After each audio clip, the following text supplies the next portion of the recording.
unmuting us. And just let me double check. Stuff that. There we go. Yeah, I got mine written down since I did so much shut. Ah, yeah, it's Perfect. the correct mic. All right. Yeah, my computer gets finicky. It's like there's like 20 microphones in this room. And just for fun, for the first time ever, I am actually recording this. I'm going to have a little fun with this one in post. Mm. However you want to find your fun, man.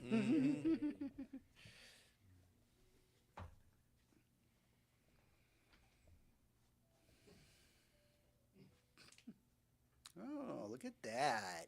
I feel so professional now. Right. Actually, do me a favor, Hector, hold that. You got it. Cool. Thank you. Mm-hmm. All right. And now we are going to bring the boys.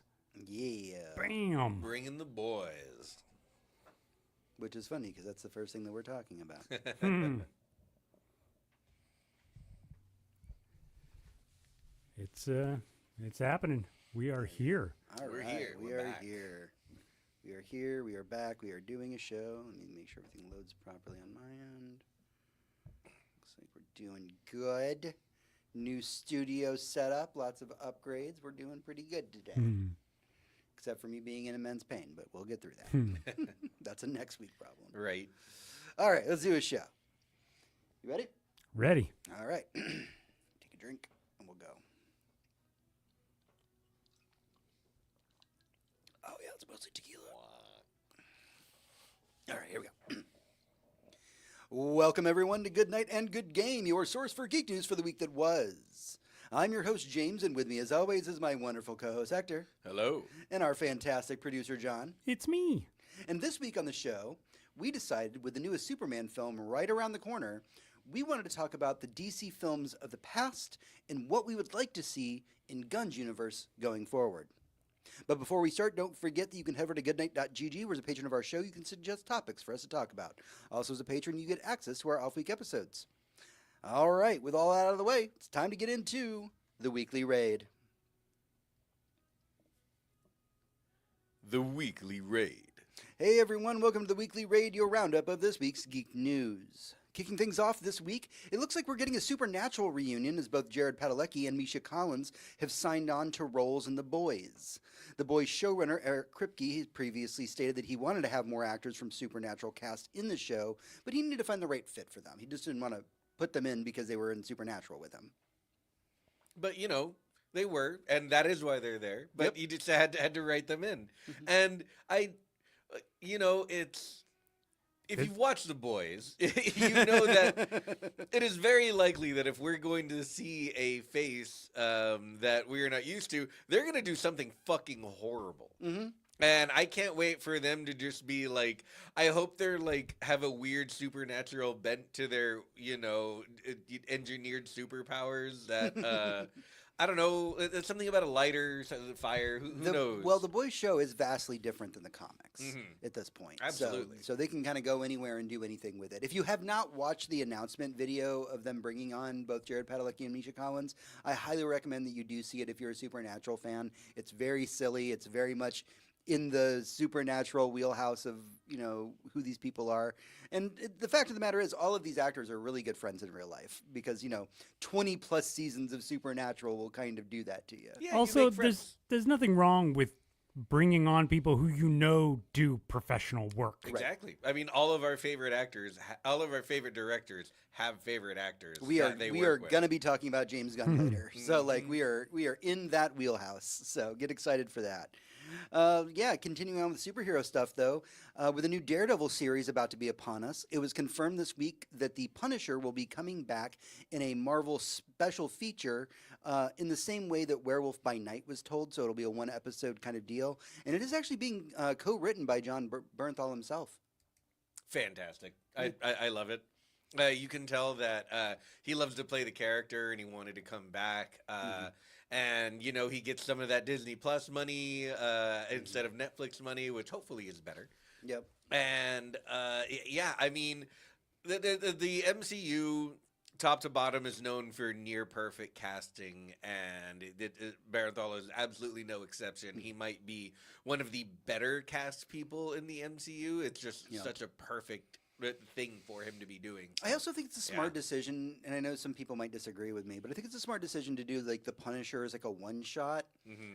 He's a very complex character, and with the kind of the state of the world being what it is right now, I don't know if he's a good fit to do a long term series with. Right. So one offs like this though, absolutely fantastic. Bring him back in, and like if they're going to be bringing the Punisher back, like Charlie Cox is probably going to make an appearance as Daredevil. Like, Yeah. the gang will get back together, from what we can assume. I hope so, yeah. I will say, as somebody who has only ever seen him in The Bear, Mm. I was surprised to learn that he's the Punisher, because in The He is Bear, a he's really so good lovable. Punisher. Like, he's such a great big brother in The Bear. Such a good Punisher. Like, holy crap. Oh man, I think the first time I ever noticed him as an actor was in the World War II movie Fury. Mm. I'd seen him a bunch before that, but he was just like the angry guy in the back. And in Fury, I was like, "Holy fuck! Look at this guy! Look at this acting right here!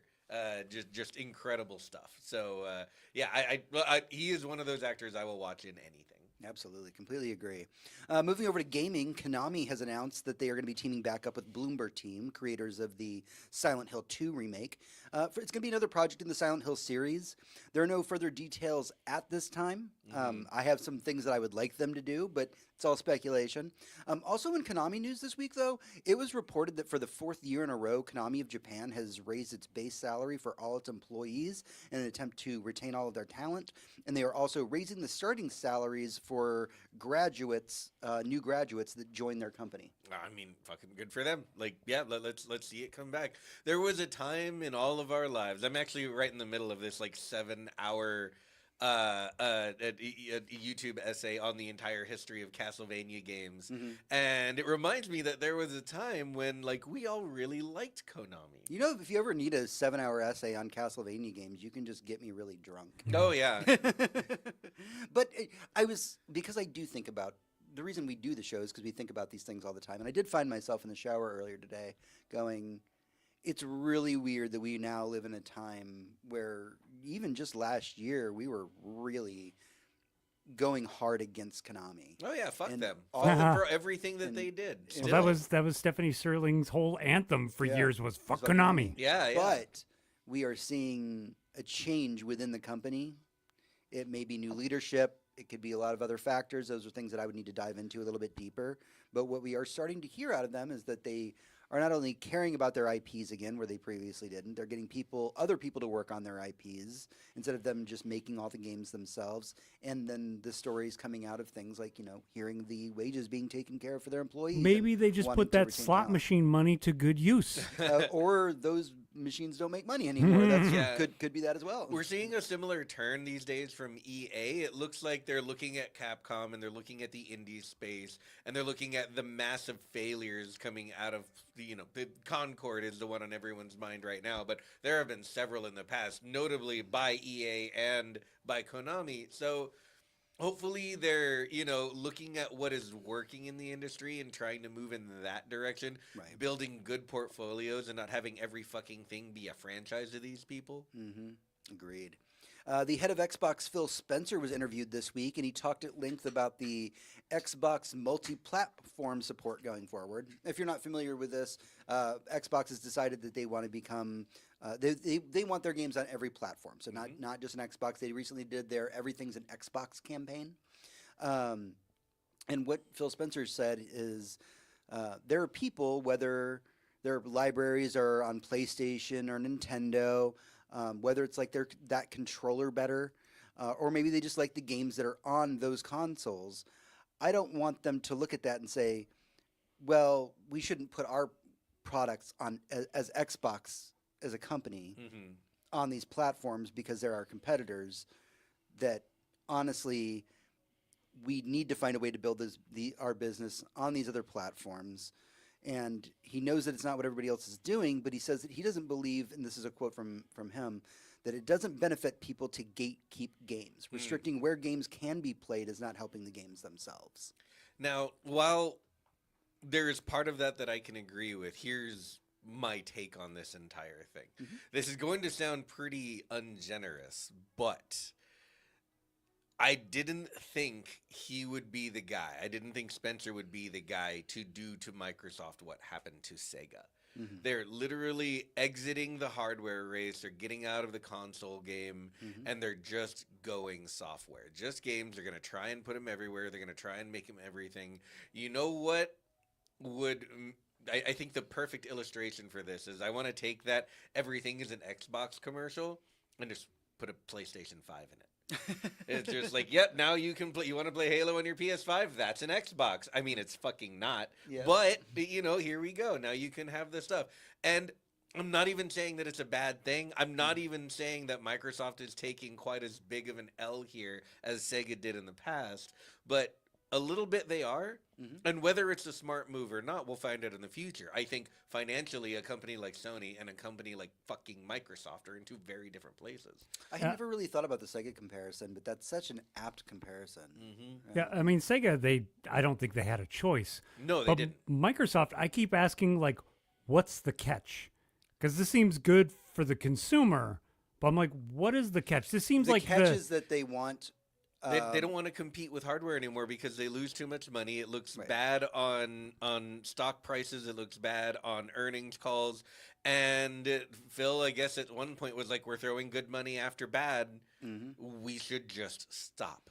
Because Microsoft, while getting out of the hardware race, is still racing to make their online games platform, Game Pass, the thing to have in the industry. That's where they want their money to come from, is Game Pass. And it is great. Yeah, and it's fantastic. I got to play Citizen Sleeper 2 on the very first day it came out, thanks to Game Pass. Yep. I didn't have to play $70 to try Avowed. Yep.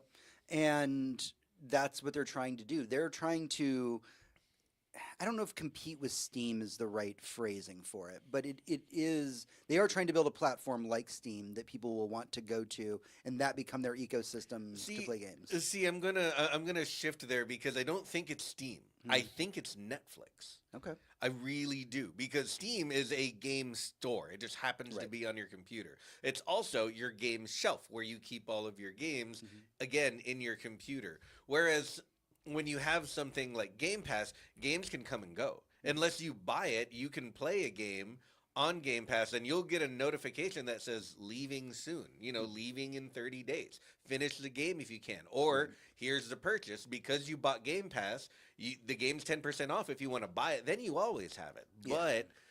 But for now, we only have the license for so long. So fucking play it. See, I keep thinking of OpenAI, and all I can think with OpenAI is the moment everybody realizes it's just code based on stolen shit, and anybody can just use that kind of code, it's worthless. Yep.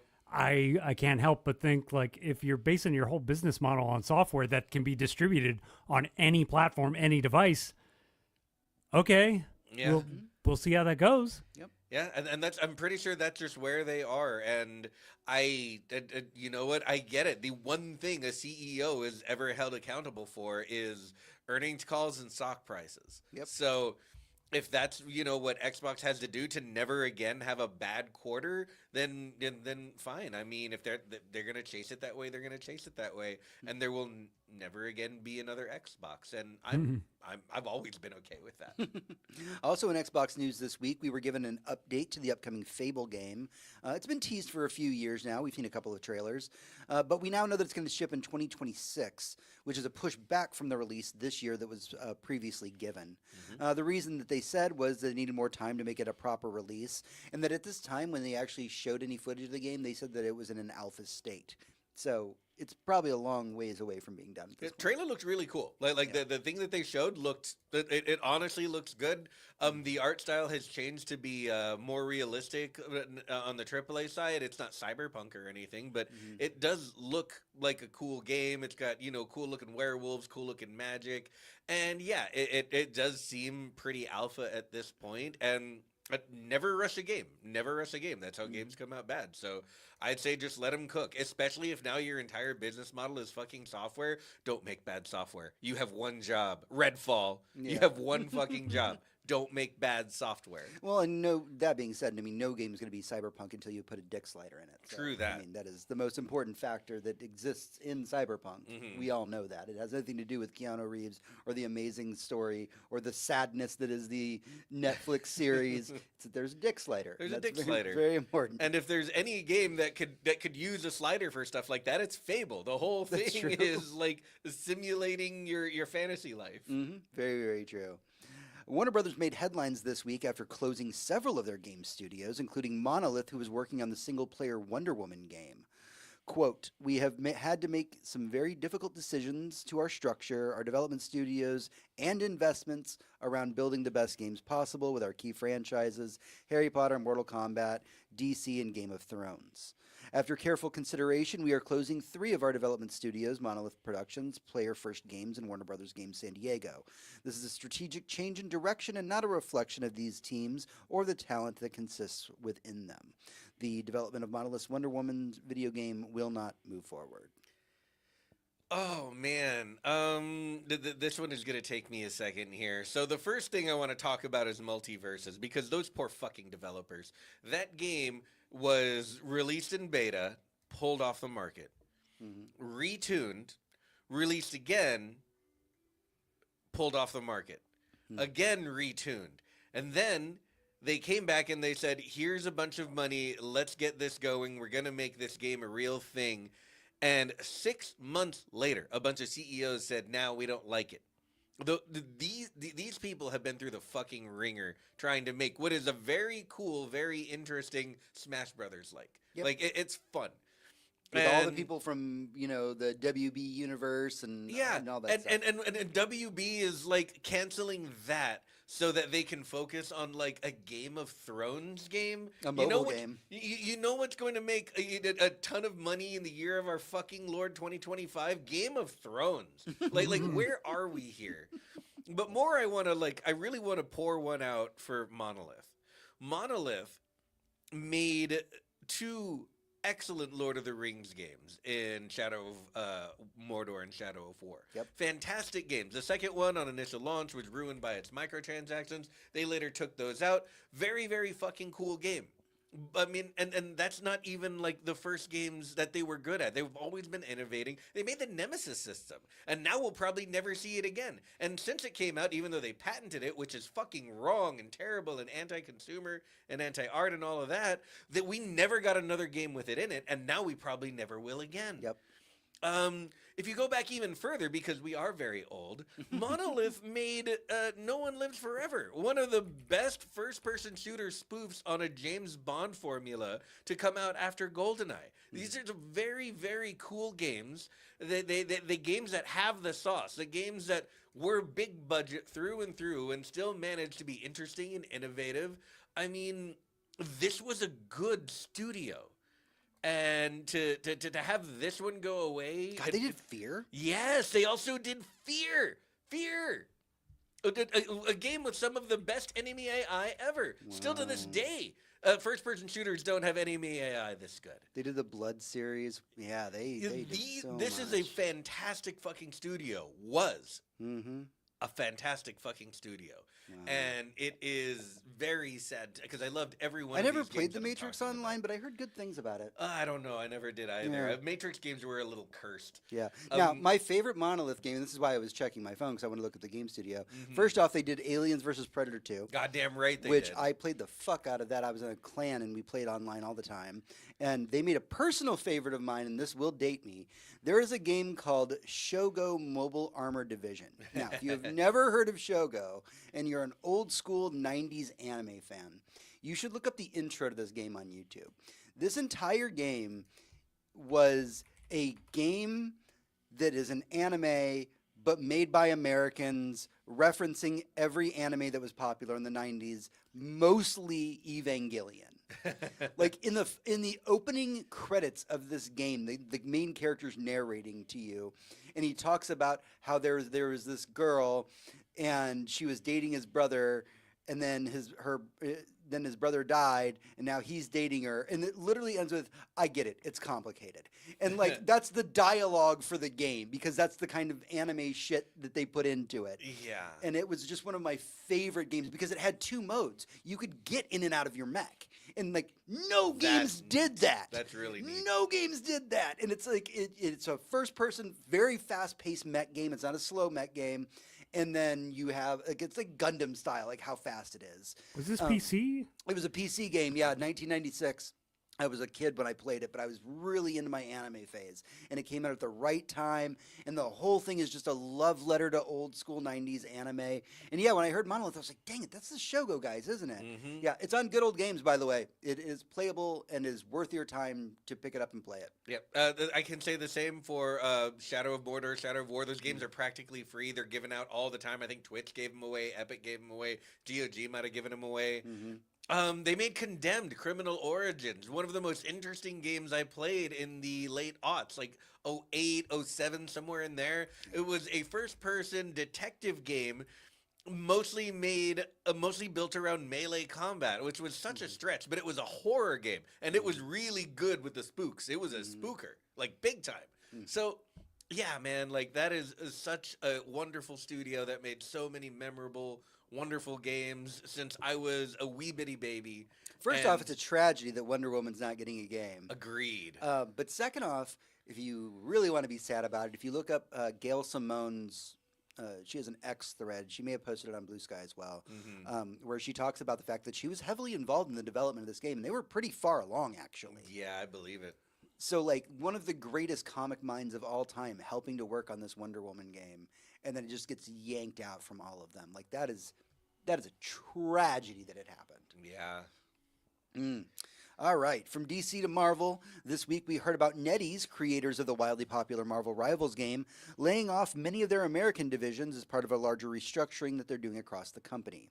NetEase told Bloomberg that many of these layoffs were due to projects having actually been wrapped up, and that many of the American division jobs were part of their support operations, not people that were directly developing Marvel Rivals. And the reason I specify this is that in the early days of this news breaking, there were a lot of tweets going around and posts on Blue Sky going around that were misreading the situation. They were like, oh, look at just another round of layoffs. Well, it is another round of layoffs, and that is never good.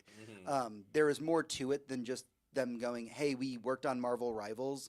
A lot of them were their support team. Yeah, and sometimes the jobs in this industry need to be temporary. In fact, I mean, developing a game from start to finish is a temporary job because one day it will come out. Now, that being said, not to give too much credit to NetEase, this is after Marvel Rivals topped over 40 million players and brought in over 11 billion after its release last year. So let's just Well, throw yeah, that yeah. Not to no, fluffer their nutter too much. And But I assume 10 billion of that is actually just people buying the Invisible Woman bondage skin. Oh hell yeah, absolutely, malice for life. But that being said, I think it might be time all game developers, especially the American ones who work with NetEase, if you know your job is going to be temporary, maybe ask for the bonus when the game comes out. Maybe be like, hey, based on sales and expectations, I'm gonna buy a house. We used to do these things way back in the day. Let's bring this back. I'm actually listening to Doom Guy right now, which is John Romero's account of the early days of id and how Doom was created, and he talks about a lot of those things. There were like signing bonuses or sales bonuses for the things that they would be producing for other companies. Yeah.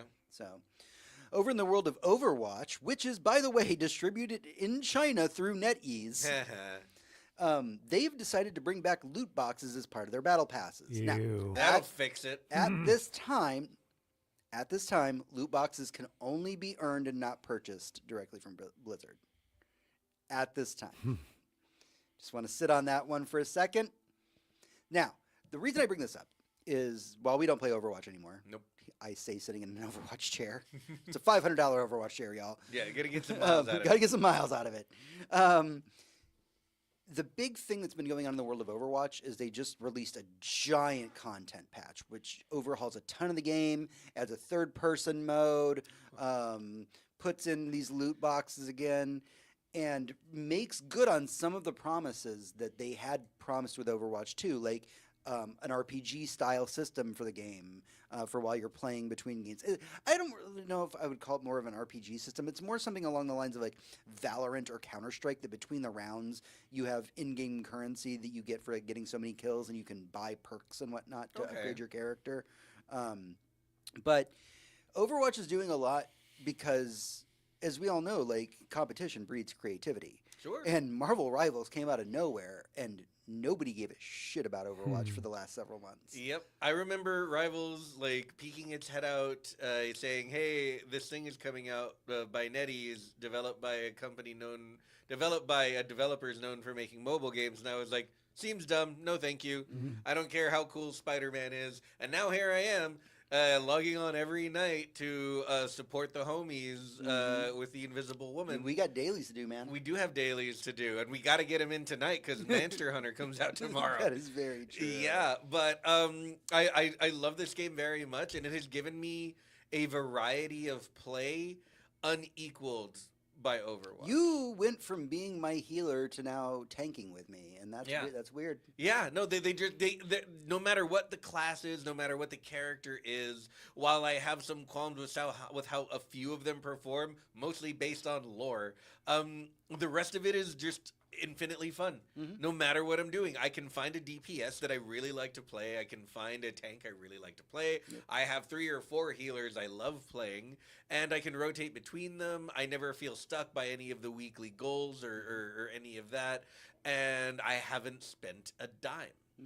I mean, it's pretty great stuff. I bought the first battle pass. Yeah, there you go. That's all I did. Yeah, and through it, you earned enough currency for the next battle pass. Yep.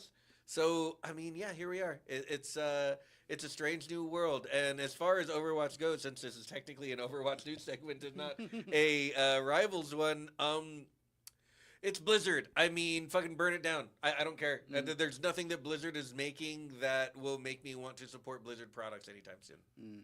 And they are Microsoft products now, so take it for what it is. We're almost through the news. We got a couple more things to talk about. But first up, Capcom is finally shutting down Resident Evil RE-verse, their live service hero shooter. And if you're saying to yourself, well, I don't think I've ever heard of this game. Well, at last count, there were about a handful of players, less than double digits, that were playing their live service Resident Evil game. Yeah, I mean, they tried. I mean, look, Capcom does all the right things with all of their games for the most part, and every once in a while they're like, well, maybe we can set some money aside and chase a trend. What if we win the lottery? You know, what if this is the one? What if this is our Fortnite? But they don't count on it. They don't bank on it. Right. They'll sit there and they'll make an incredible Devil May Cry game and completely reinvent Resident Evil over and over again to everyone's delight. And then, you know, they'll throw out like a, hey, we have a live service Resident Evil. I know you guys like shooting. And then when no one likes it, they're like, it didn't cost us $400 million and we don't have to lay off half the company.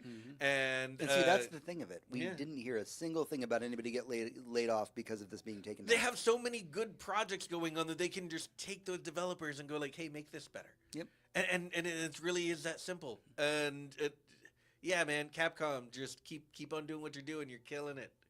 You're killing it. Maybe find a way to reinvent like Mega Man and make him super awesome and give me like a really fucking cool modern Mega Man game. That would be dope. There you go. Finally, this week, the former president of Sony Interactive Entertainment, Shuhei Yoshida, spoke about the closure of the PlayStation Japan studio, citing that during his time with the studio, they had produced many fantastic products, but the need for games to be AAA to keep the doors open ended up making it where the AA game market, and if you're unfamiliar with that term, it's a more budget-friendly game, not as grand as The Last of Us, right? Yeah, it's a $40 versus like a full-price game, that sort of thing.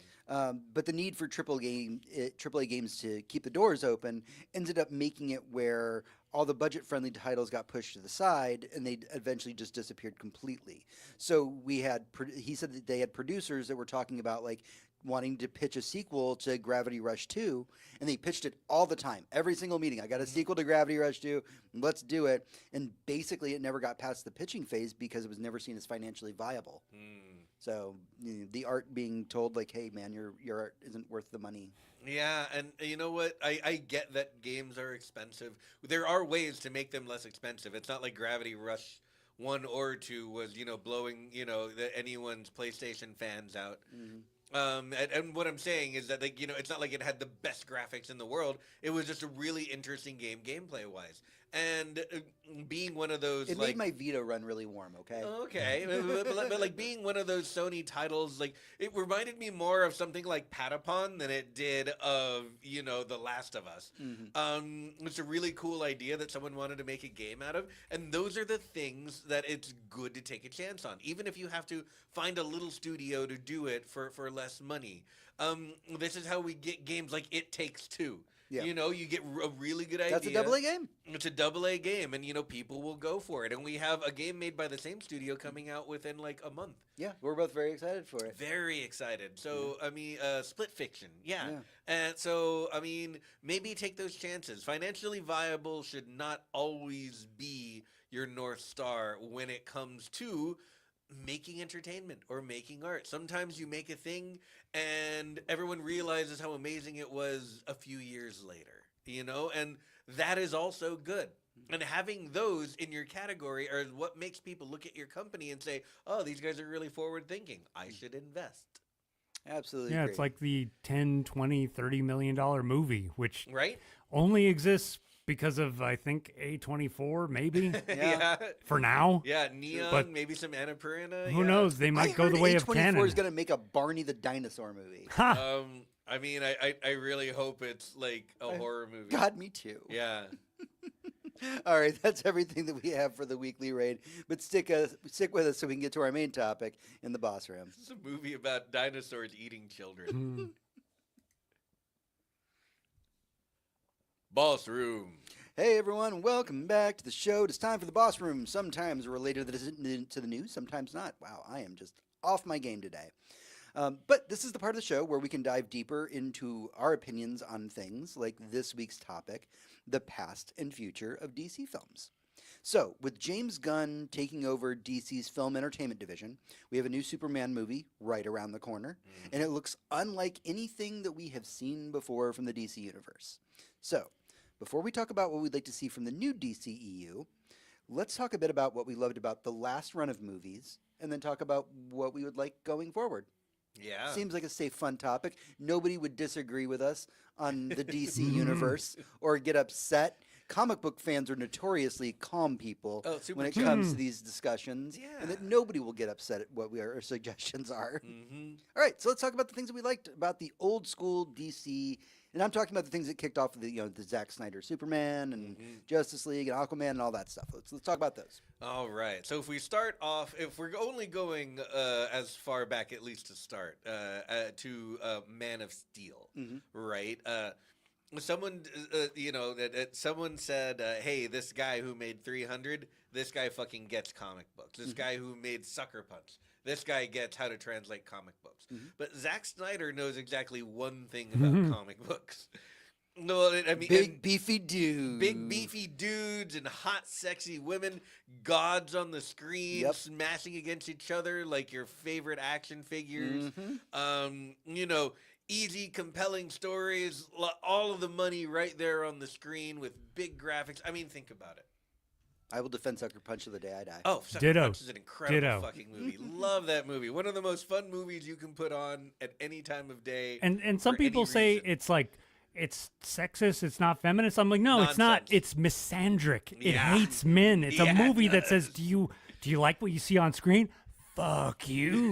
Yep. Oh, absolutely. So we got Man of Steel, and what did we get with Man of Steel? Well, I'm gonna have to wind back the clock a little bit. Speaking of DC movies, all the way back to the very first Richard Donner Superman movie. Now, from from first opening credit to when you see Christopher Reeve on screen, might be 20 minutes to half an hour, right? 20 minutes to half an hour from you get maybe 5 minutes of Krypton with Jor-El and with Jor-El and Superman's mom, and they're like, oh, Krypton's dying. I love that we never Like nobody ever mentions Superman's mom's name. It's always Jor-El and his mom. Yeah, and his mom. Also rude, guys. Super rude. She has a name. I don't know what it is, but she has Aw. one. I'm sure she does. So we get this, and we get some weird crystal shit, and like some alien technology, and I think is that Marlon Brando? Yeah. Yeah, Duh. they're doing Jor-El. How dare you? Did you just ask if that was Marlon Brando? I haven't seen this movie since I was 8. Which, for the record, there's one little thing I want to clear up. He never wanted to play the character as a suitcase. He was just being a smartass because that's what Marlon Brando did. Right. He's yeah. like, well, he's an alien, so I could just play it as a donut or a suitcase. And Richard Donner's like, no, we know exactly what this character looks like. We have, comic books for years dedicated to this character. He's like, oh, okay, I was wrong. I'm Marlon Brando. Fuck you. I love your Marlon Brando. Thank you. Absolutely. So what I'm saying is, like, at the beginning of the movie, you got maybe 5 minutes of Krypton. They were like, it's gonna blow, and send our son away, and then he goes, and then the Kents find him naked as a jaybird, a small. I don't know why there was baby penis in the first Superman movie. I don't remember that. But yeah, and then you get a little bit of growing up, a tiny bit of growing up. And boom, there you are. There he is. Not auditioning, applying to work at the Daily Planet. Maybe half an hour. When we start Man of Steel, we get about 45 minutes of Krypton alone. We have Russell Crowe as Jor-El, who is some kind of mega super genius scientist who knows, everything about not only all of the technology of Krypton, but all of their cloning and everything else. And, he knows exactly why the planet's dying, and he tried to prevent it, and the evil bureaucratic council on Krypton, who are dressed like fucking, like the worst kind of Star Trek movie villains. And they all get into spaceship penises? Yeah, they all get into spaceship penises and fly away while the planet is erupting from inside because they mined the planet too deeply. And he flies big around. fracking metaphors. Yes, I shit you not. He spends like 20 of those first 45 minutes flying around on his pet giant fucking flying ant dragon thing. Oh, God, I forgot about that. Fight, I blocked that from my memory. Fighting people who are trying to arrest him and trying to send his son away, and they're going to kill him, and they're going to kill his child, and him and his wife, again, Superman's mom, are... trying to send away their son, and it takes so long. And it's neat. It's fucking anime, video games, and everything else. It's the biggest spectacle in the world. And then you end up on Earth. Nearly an hour later. Mm-hmm. This is how Snyder tells stories. This is what brings us full circle back to the Snyderverse. We got so much visual, so much just like eye candy in your face that you're almost sick of it by the time the movie slows down for a little bit and lets you have a little bit of young, Superman, still the entire time played by our boy Calvin. Just doing his best to be young and, not so young Superman the entire time. And instead of having a, interesting little plot with Lex Luthor... He could have saved his dad. Oh, yeah. He could have saved his dad. Yeah. He could have saved his dad. His dad wanted to go to the Field of Dreams. Yep. He didn't want to... He didn't want his son to reveal who he was, even though there was a fucking tornado coming. He could have just gone around to the back and no one see. He's very fast. He's very fast. There's a reason he races the Flash all the time. Yeah. I mean, he didn't. In fairness, he didn't even want him to save those kids in the bus. That's That is true. Maybe you should let him drown. Son, you can't do stuff like that. He's And then like, his "Dad, mom what is do you like, mean?" you know what? Fuck him. You don't owe him anything. Fuck them kids. Fuck 'em. Fuck them. John It is like Kent. it is like the Particular. picture of white privileged little kid upbringing. Fuck him, Kent. Yeah, this is the South. We don't save Yeah. people. Fuck 'em, Kent Fuck is 'em. also the name of my first Superman film. And instead of having, our first Superman movie, our first DC EU movie be like a grounded plot with a billionaire who has too much power and money, being upset by the fact that there is a Superman, running around, saving cats out of trees and stopping airplanes from crashing. Instead, we go straight to the plot of Superman 2, where a bunch of Kryptonians show up, try and terraform the planet with a city-sized fucking terraformer that starts reversing gravity in the center of Metropolis, while With a two- beat. oh yeah, and while it's dropping a fucking techno beat. And they're all fighting, and they fight, and their laser eyes will like just cut a skyscraper in half, and the whole thing will fall on thousands and thousands. It is 10 9/11s happening in Metropolis I'm right not there. laughing at you, by the way. I'm No. literally just And for the record, laughing, recounting. I think the greatest criticism or greatest response I've ever seen to that movie, and especially that moment, was actually a YouTuber, Steve Shives, who said, "At this point, all I could think of is, I wish Superman was here. Oh wait, oh wait, oh." Seriously, they are 9/11ing every skyscraper in Metropolis, and the big culmination of like, oh my god, Superman's gonna have to betray himself is he kills a Kryptonian. Yep. They literally, just by being there, killed half the city. Killed half the city. Yeah. And the movie never pauses for a second. The movie takes all the way until Batman v Superman, and it's not even the movie that notices that everyone is dying. It's just Ben Affleck. Yep. Ben Affleck goes, holy fuck, this is terrible. I should try and save some people. And for the record, can I say, did anybody ever notice that in the trailer he's like, do you bleed? You will. And in the actual movie, Ben Affleck does his little bitch Ben Affleck thing. You will. Like he like cries because he loves to cry. Yeah. By the way, did you know Richard Roper has a book where he has an entire chapter called Ben Affleck is a little crybaby. Wow. True story. It sounds a lot like the thing where Ryan Gosling won't eat cereal. But yeah, so this is what we got from the Snyderverse, and I will tell you, dear viewer, that I am not only I am a very much a Zack Snyder enjoyer. All of his movies. Really? I think his movies are shot so well it hurts my brain. They're gorgeous on the screen. So, wait, Everything, beginning wait. to end. Wait, you sat through Man of Steel and Batman v Superman more than once. Several times for each. yes. Wow. I I did watched not. them for Holy fun. shit. I have seen. I watched the original once because it was trash, but the Snyder cut of Justice League, maybe one of the best. I comic never books saw. Wow. I've I ever never read. saw the original. The original's awful. Yeah. It's so poorly made. That's the one they brought Joss Whedon in to fix it because something his son bad passed away, sadly. Exactly. But wow, We've learned that nothing good happens when Joss Whedon touches. Yes, Oh, shit. Burn. Past Sucker Punch, I've never watched any Zack Snyder movie more than once because it's like that Michael Bay insufferableness. I just can't do it. I can't. But that's the thing is But- that to bring it back to Michael Bay for a second, but Michael Bay gets it the way that Zack Snyder does, and that he knows what a big budget popcorn movie should look like, Yep. and how it should act, and He how it knows should what it- sound. Yeah. He knows and what he- it should look like. Especially how it should sound. Yeah. Michael Bay gets it. Michael Bay's in on the joke. Oh, Like, absolutely. He's constantly putting things in his movie to be like, aren't we all a bunch of dumbasses? I mean, I agree, which is why I think his only actual good movie is Pain and Gain because it's a nihilist. Pain and Gain is an Fuck incredible all movie. humanity. It's the only good movie he has ever made. Pain and Gain has one of the best inserts I've ever seen in my entire life, and it's just at one point in the movie where something truly fucking ridiculous is happening, the movie stops and goes to stills of what you're looking at, almost like photographs, and the words on the screen words on the screen flash between the stills. This is still a real story.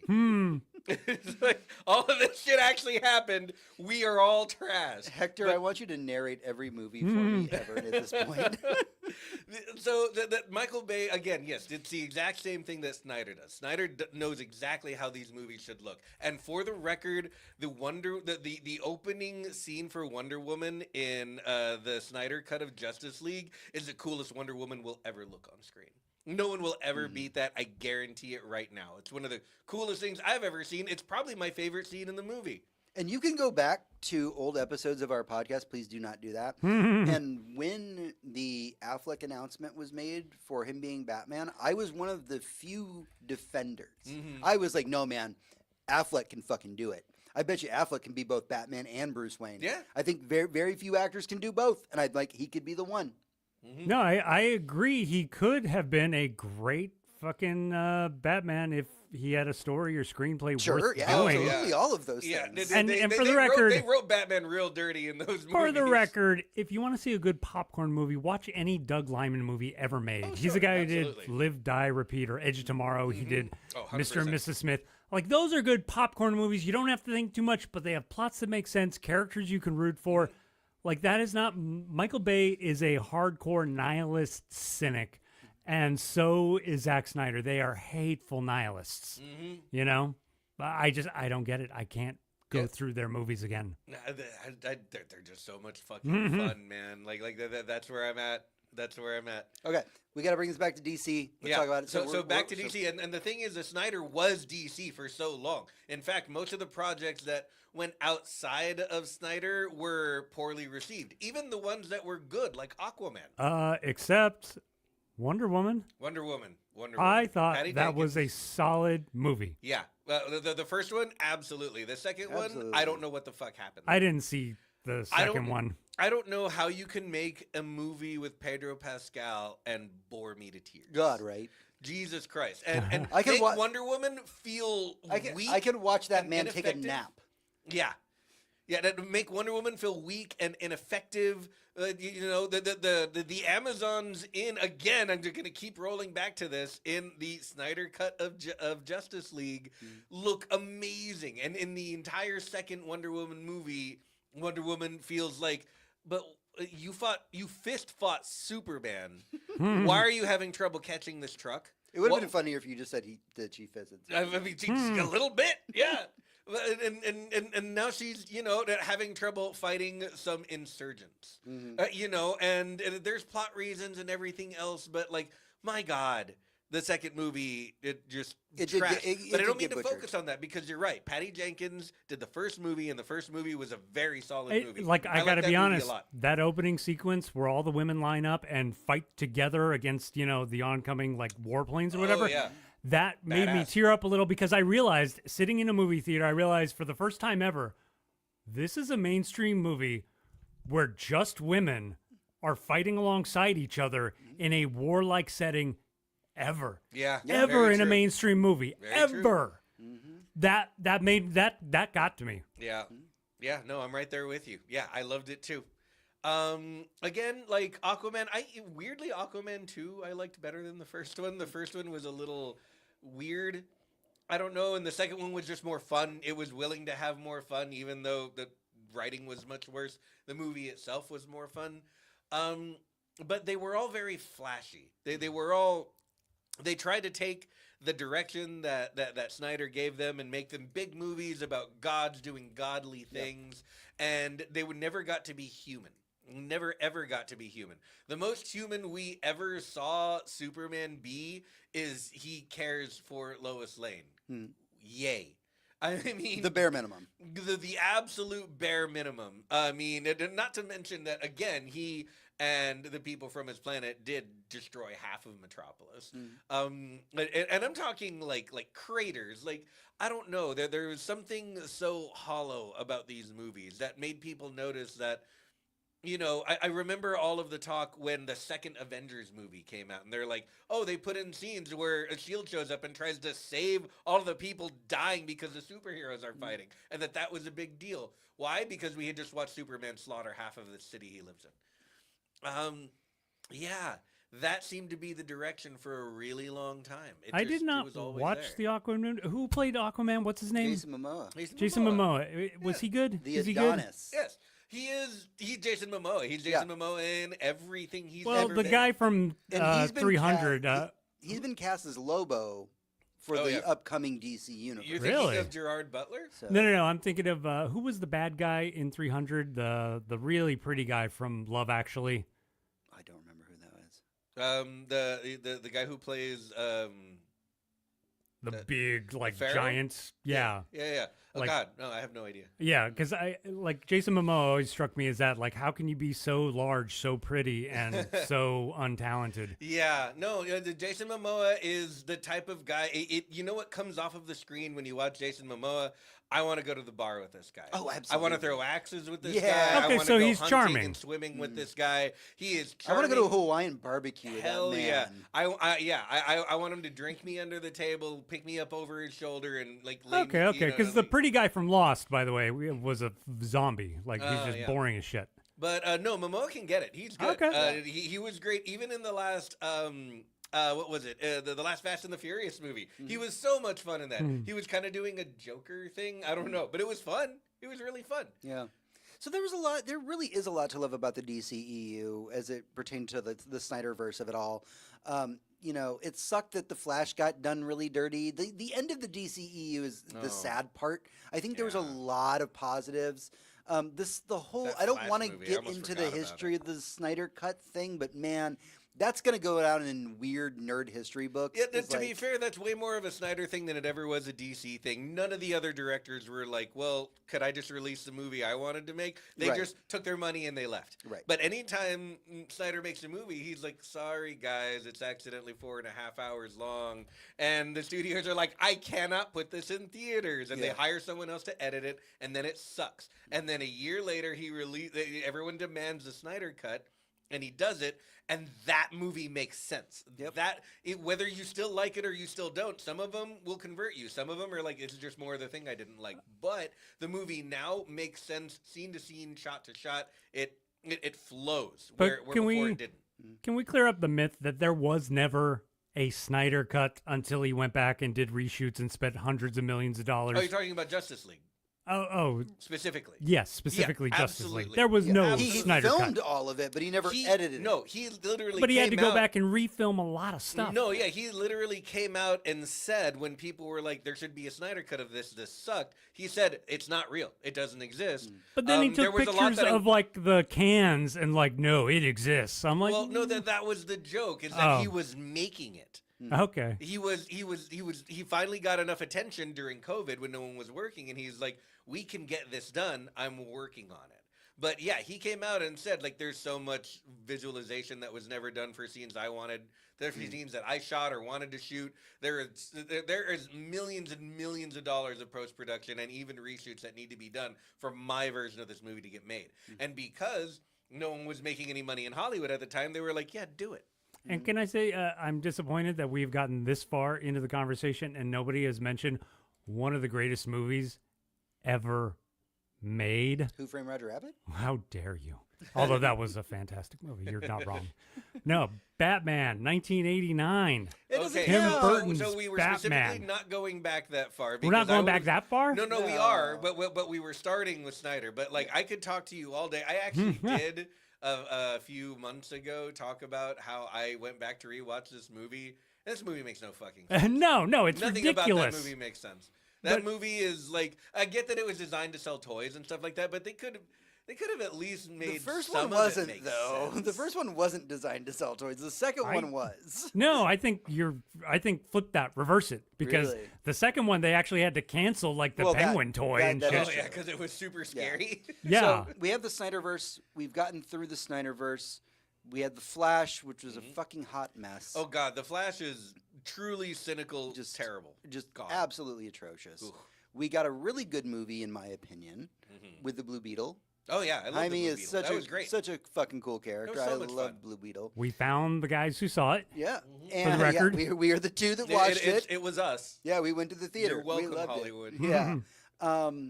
Now we are transitioning from the Snyder era, which is dark and gritty and very like, you know, the world is bad. And honestly, like the 9/11 reference kind of is very much Snyder's thing, right? Like everything's a fucking 9/11 with these gods around and gods in the capital G of it all, right? The pantheon of DC. Now we are entering an era where we have James Gunn and look, for better or like not for nothing, y'all, but Superman's a hard character to Yeah. write. He is not impossible the way that a lot of people think. he can be very easily humanized. And there's so many great Superman trades I could recommend, but I'm not going to do right now. But what I will say is when James Gunn said, hey, look, All-Star Superman's my jumping off point for how I'm going to write this character going forward, that said a lot, because Yeah, All-Star so Superman much. is considered one of the most perfect Superman stories to ever exist, and one of the most human Superman stories to ever exist. Mm-hmm. James Gunn said, okay, look, here's the deal. You guys know the story of Superman. We're not going to bother with that. We're going to jump into the DC universe, starting with Superman, where everyone is established. Mm-hmm. All we have seen so far is the trailer for Superman. And what that trailer has shown us is a Superman that already exists, not particularly liked by the public. We've seen other superheroes such as Guy Gardner. We've seen Hawk Girl. That We've seen poor dog. We've seen Crypto, Crypto, That Mr. poor dog. Terrific. Mr. Terrific. Yeah. Like, this is James Gunn's wheelhouse, Mm-hmm. right? Like, if you have ever watched a Guardians alone, but if you've ever watched a James Gunn movie or production, if you've watched Peacemaker, you know that the big heart of the stories that he likes to write are about family. Mm-hmm. Whether that be found family, chosen family. I mean, these are things that, like, what it's like to be an outsider. And I can see a world in which he gets to write this outsider Superman that isn't beloved by everybody, that has to deal with these really bizarre threats, and honestly isn't as immortal as other people make Superman out to be. Because Right. Superman does have a lot of weaknesses. Oh, sure. Absolutely. Especially in a world full of established characters and not just Lex Luthor found some kryptonite somewhere. Mhm. But in a world where, you have things like Hawk Girl, you have magic that Superman is weak to, things like that. My big thing about James Gunn is James Gunn has the ability to make me cry about the fate of a robot programmed to kill Nazis. If anyone hasn't watched Monster Squad, you need to get on that shit. Fucking, Creature Commandos. Creature Commandos. Yeah. Oh my God. G.I. Robot is by far one of the greatest characters to put to screen recently, and good God. There is so much going on, again, in this little found family of misfits.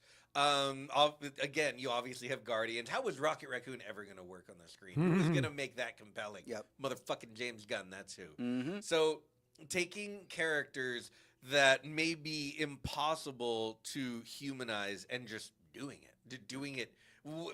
It feels like it's easy when we watch it. I'm sure it's not easy, but it makes it feel natural. And the thing is, the real thing about Superman, the reason he's hard to write, was because if I was Superman, I wouldn't have any humanity. I would get things done that I wanted to change if I cared about humanity, and I would do it in really inhumane ways. Yep. Well, because I can, and shit needs to change now. This so is why people you are stop not getting Superman. hurt. This is why I'm not Superman. And even if you were a good person Not as that Superman, was chosen or anything. He's just an alien. like even if you were a good person, that'd be very difficult to write. Like he's a challenge. It's what Yeah. I'm always saying that it's like writing a Star Trek Next Gen script. It's like, wait a minute, so everybody's smart, they get along, and they're all like competent in their jobs. How the fuck do you want me to write this? Yeah, or I mean, just we were talking earlier about the Punisher and how it's better that it's a one-off rather than a series, because with the state of the world right now, and because Disney is Disney, you don't want to write a long series about the Punisher because it will probably end up being pretty toothless, and it'll be toothless because the Punisher, the actual Punisher, Would be doing some shit right now. Would be terrorizing this country right now. Many a police officer would be dead right now. Oh man! And Superman, same thing. What does Superman do in a situation where he stands for truth, justice, in the American way, and we're bombing brown people in some other country? Yeah. What does Superman do? Does he sit there and say he loves America, or does he go save people? Considering way he Superman is does? the most famous immigrant ever. Exactly. So how do you humanize a character like this? And I'm not saying I want James Gunn Superman to be about politics. That's the farthest thing from what I want. Even though if you throw some in there, I'm going to wink and nod and be a very happy person. I just think that James Gunn's ability to humanize characters is what we're all here for. He made the villain of, okay, like, just a tiny bit of backstory. Suicide Squad comes out, the one with Will Smith. By God, does it stink. It stinks bad. It stinks like fucking Limburger and Jockstrap. Worst fucking movie. Just horrible movie. Edited to death, makes no sense. We keep exactly one thing from that movie. The one thing that everyone loved, Margot Robbie's Harley Quinn. Fantastic character. That's not going anywhere. We're going to keep that around. That being said, we then had James Gunn come back to make not Suicide Squad Part 2, but just fucking Suicide Squad. We straight up did it over. He kept the characters that he wanted, and he torched the rest of them, and he gave us a villain as part of the Suicide Squad in the Peacemaker. It became the villain of the movie, became like an entire character that was like, oh man, I fucking hate this guy. Fuck this guy. And then he made a TV show about the character that made us love him. Mm-hmm. That's how good James Gunn is at this. So if anyone can take a character like Superman and make you think maybe he is doing the right thing. Maybe you know, it's obviously not easy, and obviously he doesn't have it all figured out, but I can fucking root for this guy. Like that's, again, it's hard, but you know, here we are. He has a nearly perfect track record of this stuff. So I'm here. He made a Christmas special that I watch every Christmas out of the Guardians of the Galaxy B-sides. So it's fantastic. My big question for the panel then is, off the top of your head right now, just reflexively, what do you want out of James Gunn's DC universe if he was listening right now? What would you say that you want out of it? Oh man, Swamp Thing. Swamp Thing. All right, that's a bold choice. I want like if we get Swamp Thing, I want Swamp Thing with teeth. That's the same thing that I always. You want a Swamp Thing that hangs out with Constantine. Yeah, I want a Swamp Thing the same way that I wanted Aquaman to be like, what is all this trash? And he just sends the waves to throw all of our ships and our plastic and everything just right onto shore, ruin every coastline on Earth, and say, fuck you humans, stop trashing the ocean. I want that, but for Swamp Thing. I want Swamp Thing to start fucking destroying things and saying, stop fucking pouring poison into the dirt, you assholes. That's what I want. I know what I want, and it's almost indescribable, but everybody recognizes it. Because you watch something like even Man of Steel and Batman v Superman stuff, as large as life and godlike as they are, they're still kind of cartoons or whatever. Mm-hmm. But you watch an episode of The Boys, and the second a character even walks in the room, you're like, oh God, it's an atomic bomb that's going to go off any minute, and their skin is solid and like they are infinite. I want to feel that way about good characters who still have love in their hearts. You know, I want to feel when Man of Steel walks in the room like, oh shit, that's the infinite being that could just wipe us all out at any moment, but he's trying to save us. Mm-hmm. Right. Yeah, absolutely. It's like sitting in the room with a trained bear. You didn't train it. Right. Yeah, like I don't know how they shoot the boys or do the boys in such a way that you feel that all-powerfulness more than any other movie or film I've ever seen. Yeah, there's a pressure to it. It's almost claustrophobic. It's like going the room from isn't big enough for them. It's like going from reading, comic books or a graphic novel and then opening Alex Ross. You're like, oh, this is what they look like. Yeah, I've never seen them before. I think for me, to answer the question, what do I want out of James Gunn's DC universe? It's simple but complicated, because we just got through the era of these gods with the Snyderverse, and we know, in fact, the tagline for the first phase of the DC universe is called Gods and Monsters. And we're seeing that with Creature Commandos, which is canon, by the way. Mm-hmm. Creature Commandos absolutely takes place in James Gunn's universe. And while the gods aspect of it to it is always spoken to the big three. So there's the Holy Trinity of DC, if you're unfamiliar with it, which is Batman, Superman, Wonder Woman. Mm-hmm. They're the Holy Trinity.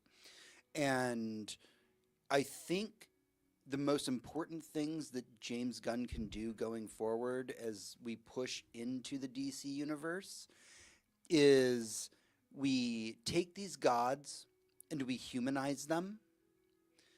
With the gods humanized, we get to explore more of who they are on a personal level and have less reverence for them as divine beings, but more care for them as individuals. Mm-hmm. And I'm not saying that I need a 2-hour movie of Clark Kent taking Lois Lane to the coffee shop and them hanging out and talking. Mm-hmm. But if anybody can humanize these gods, it is Gunn. And so I want to look to these gods the way that I want to look to them as a reflection of us. There was something really sincere about the way that the CW handled the all the big names. Then I mean, Superman is included in that. The Green Arrow, the Flash, all of them were so human, and they had the benefit of having these long form series that they could tell these stories. But I'm telling you right now, like 3 seasons of the Flash did what Gunn can do in one Guardians movie. Mm-hmm. Absolutely. But, That humanity needs to be there. The fear needs to be there, but the humanity needs to be there. And honestly, and this is just, personal for me. Give me another superhero that makes me cry. Mm. I want it. Now, I say this as somebody who, because of very personal reasons in my life, at the end of Guardians 2 with the Yondu scene, I about lost my shit because it reminded me of my dad. And I want to feel that with these DC characters because it's easier to root for a god that I feel like I'm an extension of than one that seems unobtainable. James, how are you going to root for them if they don't all have their own origin story? You're barely going to know them. It's very true. But here's the thing. Gunn has said, you guys know the origin of the big ones. So we don't need to cover that anymore. We don't need a Superman origin story. If we do, it's going to be covered in like 5 minutes max. Yeah. Done. I mean, people have been complaining that we've seen the origin story for Batman like 17 Right. times on film in the last like 15 years. Whereas, I would love for you to get into the origin story of Mr. Terrific because That would be fucking I know him, but I don't think I really know his origin story because I wasn't a big DC reader growing up. So give me their backstories as a reflection of our main characters who are people like Superman. Get to explore those things. Tell me about who they are. Because if James Gunn loves anything, it's C and D list characters, Oh yeah. which is what I loved growing up. All of my favorite Marvel characters when I was a kid was never Spider-Man. It wasn't Captain America. It was Moon Knight. But that's the beauty, though. Even if you were a Spider-Man kid, as I was, it always made you feel like you were rooting for the underdog. Like, Oh, yeah. like he's just True. this kid trying He to make always it had through that. life, And, and so you always felt like, oh, man, nobody understands him like I do.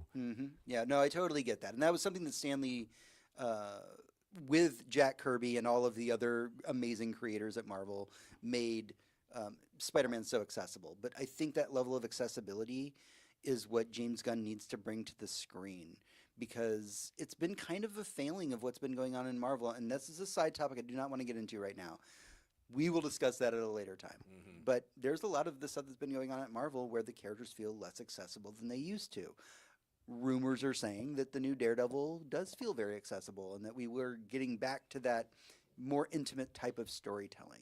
And I want that for the DC universe. I want that for James Gunn's DC universe. I want to have that intimacy and getting to know these characters on a very personal level. And I want to see their struggles. There's a really great shot in the James Gunn trailer for Superman where he's walking through a crowd of people. And in the Zack Snyder version of that, almost exact same scene, everybody's touching him and wanting to touch this god and be a part of his life. It's Because literally they all- a scene from the Nazarene, Mm-hmm. Right. where everyone stretches out their hands to Jesus. Right. Because It's they all that. worship him and love him because they Right. read the script. But in James Gunn's version of this almost exact same scene that we see in that trailer, people are throwing cans at his head, right? People are yelling at him. They are angry at him. That is the thing that I'm the most excited for because, man, he's going to humanize. I believe in my heart he's going to humanize Superman in a very good way. Agreed. Okay. That is everything we have for the boss room. This has been a great conversation, but the show is not over yet. Stick with us. We're going to get into our final segment in the epilogue. Epilogue. Hey, everyone. Welcome back. It's time to dive into what we've been up to this week, what we've been playing, what we've been watching, what has been occupying our free time, and what has been making us happy. Now, before we get started, I want to address a recent bit of feedback that one of our patrons sent to us. So one of our patrons, Keith, sent us a very, very long message that I cannot possibly go over every bit of it for this, but I'll give you some basic context for it. Keith wrote into us and said that during our recent coverage of the Sony State of Play, we sounded very dismissive of the upcoming WWE 25 game because we chose to focus on what appeared to be a huge monetization model for the game and not on the action of the game itself. He went on to say that he believes that the modern wrestling games can almost go toe-to-toe with some of the best fighting games out there, engine-wise, and that they are more than just things you drop a lot of money into. So, just to quickly cover this, because we have a lot of stuff to get into to wrap up the show, I just want to say thank you for writing into us and opening up this dialogue to have. On my end, on a personal note, I am the one who writes the scripts for the show, and I go based on what things I can scrape up from the multiple sources, and also, specifically in this case, the trailer itself. And I agree with you. I have not touched a WWE game since like the PlayStation 1. So I cannot speak directly to how much the combat has improved or been refined. All I can do is go based off of my first impression. So when I wrote the script for that episode, I was going based on the first impression the trailer gave me. And sadly, with the live service model being kind of all the rage these days, I looked at that trailer that seemed to care more about the island where you can buy things rather than focusing on the action itself. And so I just wanted to give a little clarification there. It wasn't that we weren't trying to not do our due diligence for it, but the trailer itself is very based around here's an island where you can buy things for your wrestler, and without more information being given to us, which we usually get in little press packets that are emailed to us, it just came off as this looks like another giant monetization model, and that's why we were so dismissive of it as we were. I will try and be more mindful going forward, but I do appreciate you writing in and having this discourse because it does need to be have. Okay, let's get into what we've been up to. John, is there anything you can possibly talk about that isn't spoiler filled? Yeah, you haven't finished Severance yet, so we're not good friends again yet. One thing, very random, I don't know who out there has experienced this. It is a comic book. It's kind of a graphic novel. It's called Paper Girls, and it's like I guess it's an Amazon original. Jesus, I didn't know that already. Fuck. It's one of those things where if I told you what it was, if I told you the plot, if I told you elements in the plot, you would say, oh, that's Stranger Things bullshit bait for kids or for, people our age but who are dumb. And reading it, though, it's so well written. So what's the basic premise of it?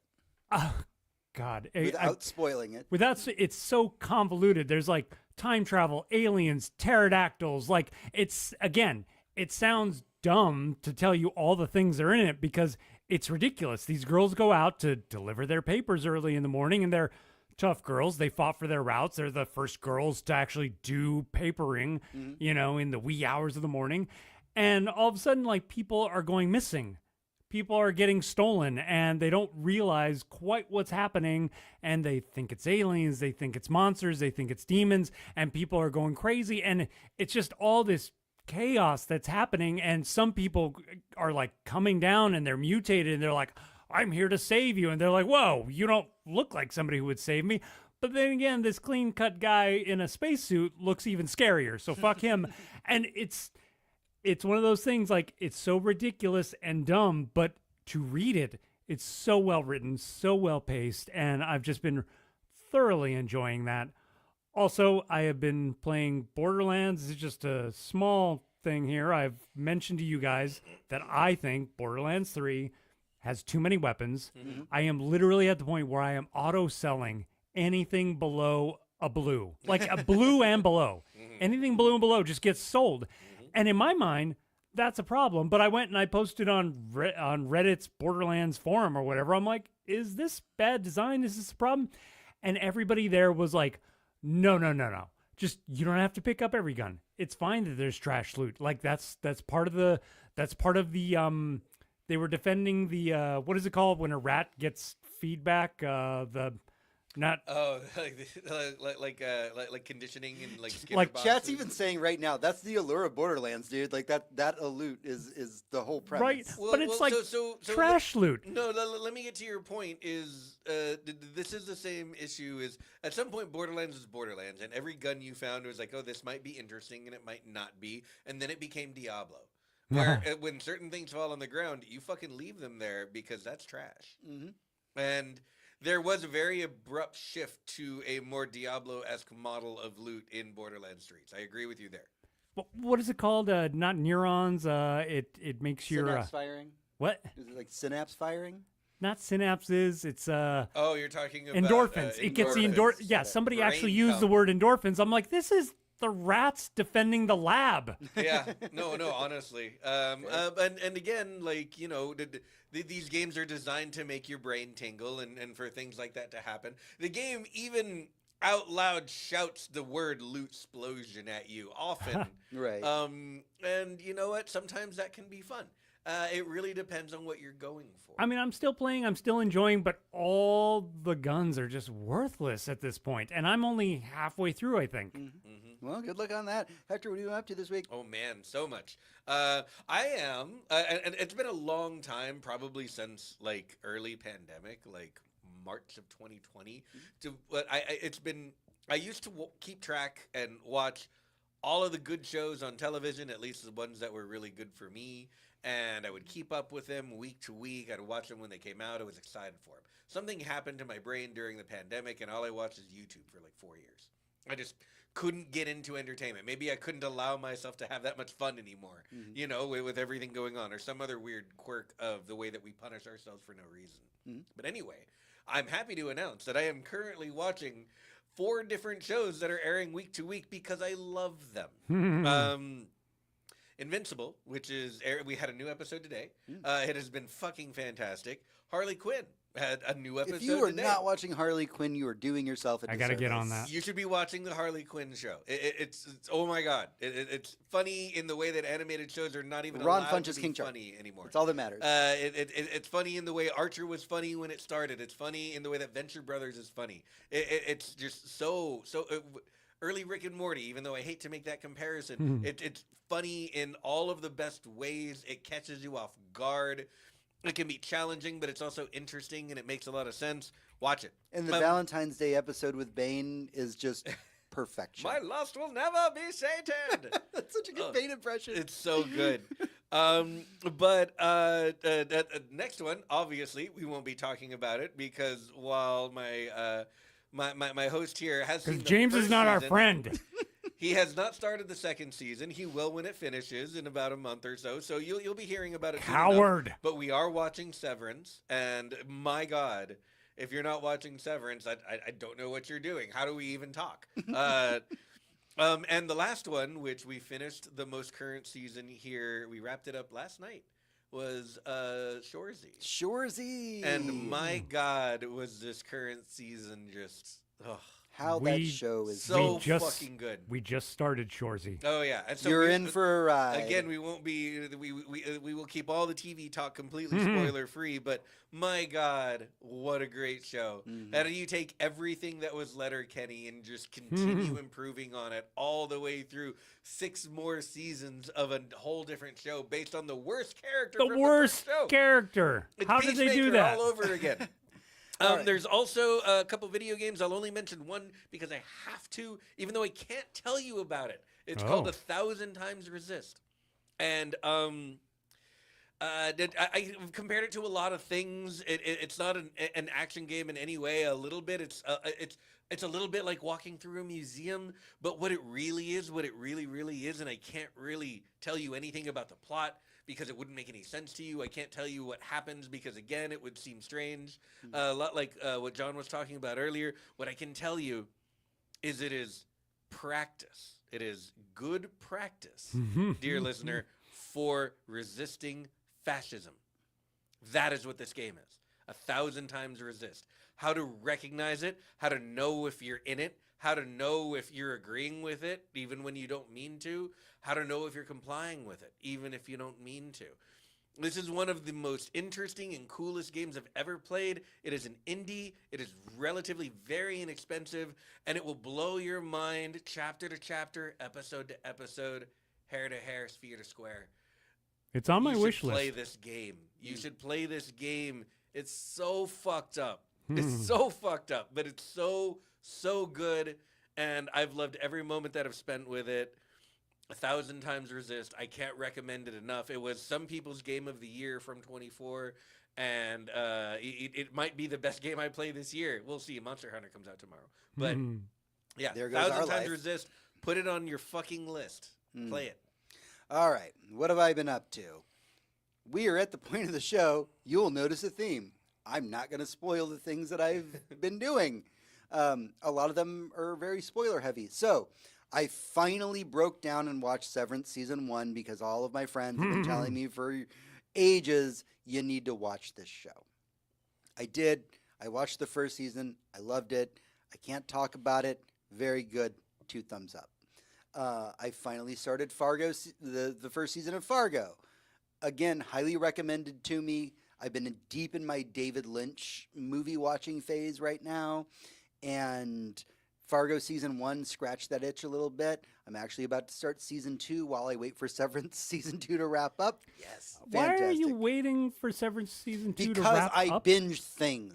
You got to sit down and watch the whole thing. I watched all of Severance in like a day and a half. I will Okay? say, I told you guys this, but I want to tell the public, I was done dirty by my wife because she sat me down. She's like, Severance 2 is on Apple now. I'm like, oh shit. We sat down and we started watching it, and the first episode finished, and she's like, what do you want to do now? I'm like, watch the next episode. She's like, oh, it's not on for a week.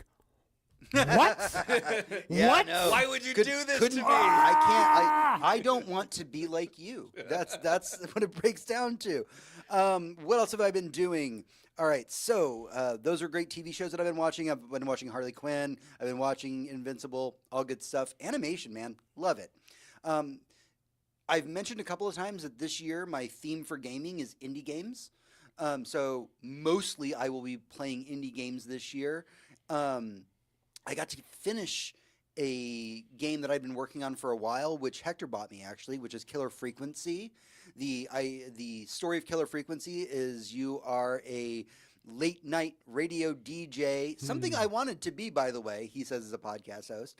A late night radio DJ who the local police station, their phone system goes down, and so people are calling into your radio station, and you are helping them solve a murder mystery of a slasher that's on the loose.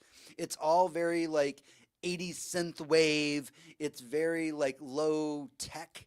It was so good.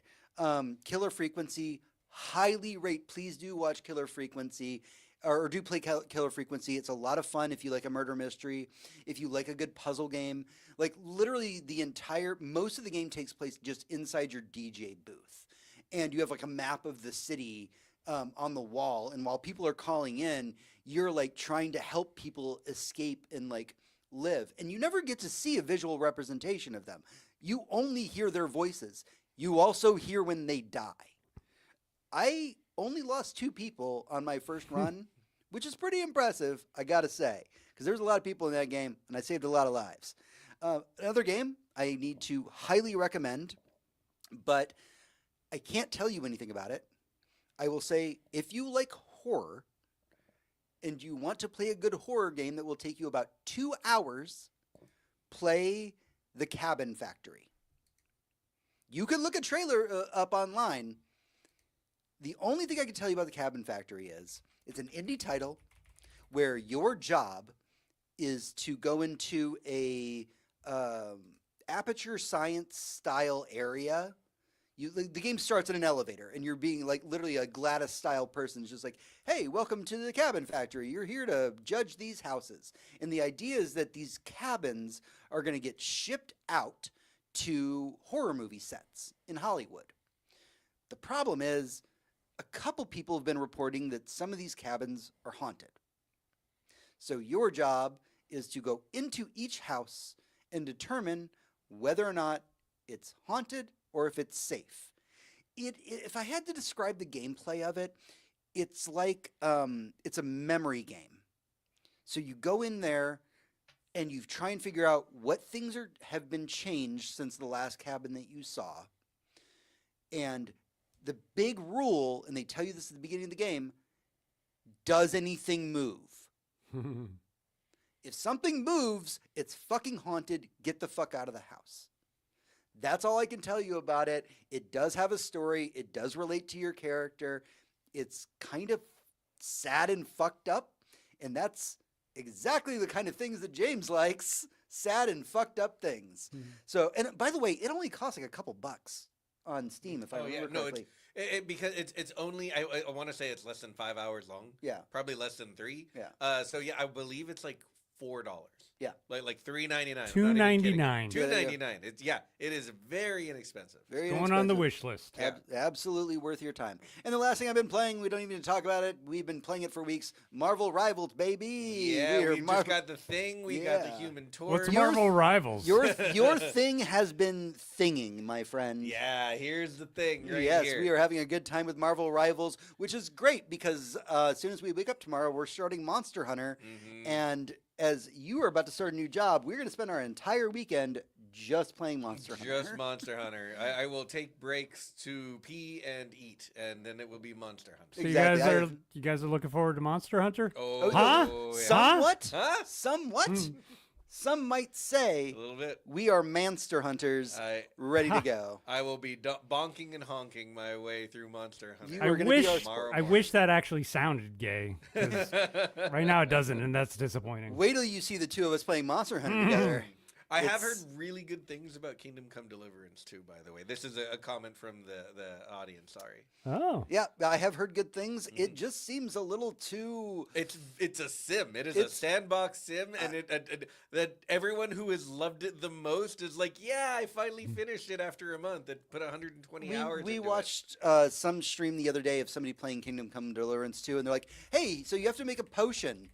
Here's what you actually have to do. Here's a book that you have to read, and then you actually manually grab every ingredient and pour it into this cauldron, and then light the cauldron, and then stir the cauldron a certain number of times. And I went, I'm out. That is too much simulation for me. We haven't even gotten to sword fighting yet. I'm tapping out at that point. Too much. If I wanted to act like a medieval peasant, I will go get dressed and go to my local Renaissance festival and do it there. Because there, when you make a potion, at least someone hands you mead afterwards. Exactly. That's everything that we've been up to this week. We appreciate all of you who have been listening to us, who have been tuning in across all of our platforms. We're back on YouTube. How exciting is that? That's everything that we have, though. Don't forget that you can head over to goodnight.gg to become a patron of our show. You can head over to facebook.com/GNGGcast, where you can chat with us, as well as at GNGGcast on Twitter, and goodnight.gg on Blue Sky to talk to me directly. Until next time, for Hector, this is James. And for James, this is Hector. And for you, this is me. Everyone, good night. And good hunting.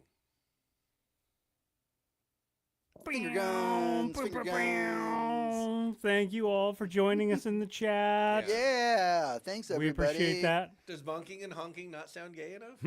Like, it kind of does. I would hope think so. I so. would think it does. Yeah. I thought you were going to make a your thing is great joke. And your thing is great, actor. Just- We are ending the stream. Have a good night, y'all. Bam.